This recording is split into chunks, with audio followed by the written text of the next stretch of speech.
Hey guys, today we're going to talk about exercise prescription and treatment for patients with cancer. So we know cancer as a condition of abnormal cell growth, and if left untreated can ultimately lead to death. Currently, it is the second leading cause of death in the United States, and according to the American Cancer Society, this year they project 1.8 million cases, which is approximately 4,950 new cases each day.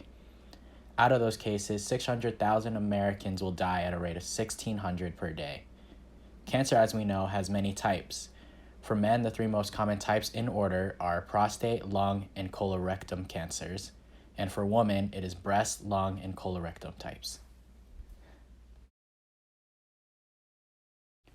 Cancer, due to its metabolic and physiologic changes, can cause a variety of symptoms. One of the main symptoms in all cancer types, however, is cancer-related fatigue. Even though this fatigue is not fully understood, research has shown that alterations in muscular energetic systems caused by the disease and its treatment, such as chemotherapy, might be the cause. Some fatigue can be considered normal. However, cancer patients will tend to experience this symptom as a limiting factor in their daily function. This will eventually follow the chain of decreased muscle use, which leads to decreased strength, which then ultimately leads to a decrease in functional activities and activities of daily living. All this in total can be accompanied by an overall decreased quality of life. So exercise for cancer patients has shown great benefits, especially showing positive effects of aerobic exercise on reducing fatigue. Aerobic exercise has shown to increase quality of life and physical function and a reduction in not only fatigue but risk of cancer-related mortality. Other physiologic changes shown include an increase in muscle mass, plasma volume, improved lung ventilation and perfusion, increased cardiac reserve, and a higher concentration of oxidative muscle enzymes. There is also research indicating the addition of resistance exercises, which can help reduce the loss of muscle mass, especially in relation to those using corticoid treatment. With cancer patients, it is important to constantly re-examine their vitals as a precaution measure.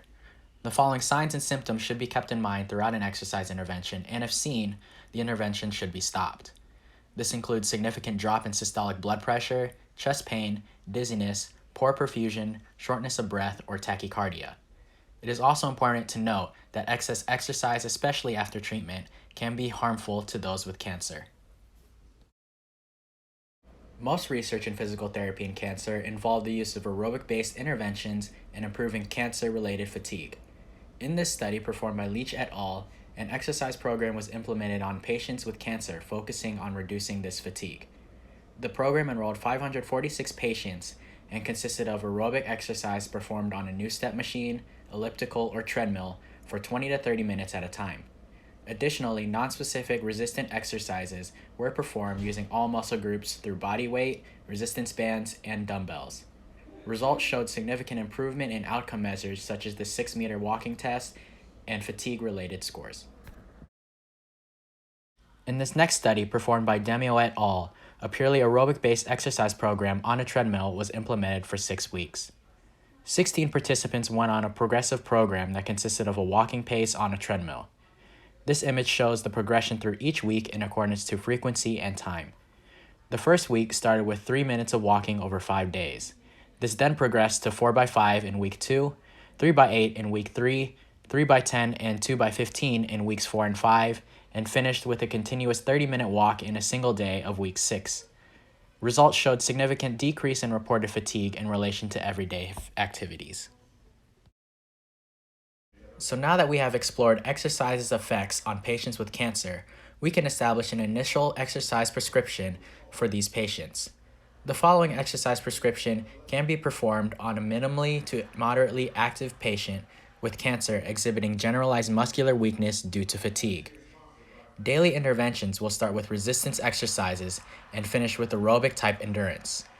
After a basic warm-up on a hand bike or elliptical, the upper extremities can be worked through a 2-way shoulder workout with a low-level resistance band. The band is held on the floor by one or both of the patient's feet and grasps in both hands at the ends, like the beginning pictures of the patients on the right. The patient moves both arms into shoulder flexion for 10 repetitions. The patient then immediately transitions into shoulder abduction for a total of 10 repetitions in this motion. This cycle is completed for a total of 3 times. The PT should be aware of any compensations and correct the patient if the shoulder is hiked. This exercise not only improves muscular strength, but engages in muscular endurance with high total reps in multiple motions. The next two exercises recruit larger muscle groups and are mostly full body. The angled or inclined push-up shown with the lady on the left can be performed on a lowered plinth or table using the patient's body weight. The patient angles themselves and places their hands approximately shoulder width apart on the plinth or table. The patient is instructed to lower themselves and push themselves down and up in a proper push-up fashion. This is performed for 3 sets of 10 repetitions. You can progress this exercise by lowering the surface or placing the hands on an unstable surface. For the lower extremity, the patient can perform a body weight squat. The patient stands shoulder width apart and places arms across the chest or out in front like the man on the left. The patient is instructed to lower themselves down and up at the knees, making sure the torso and head remain upright and the knees do not cave in. This is performed for 3 sets of 10 repetitions. This can be progressed by the addition of weights or placing the feet on an unstable surface. Intervention is finished with an aerobic exercise on a treadmill. It is important to begin the patient running at a lower intensity or until tolerable to ensure the patient doesn't overexert themselves, causing further damage. This exercise can be progressed further with increased time on the treadmill. For the initial treadmill exercise, the patient will walk or run at a self-selected speed for 10 minutes. This will be performed 2 times per week.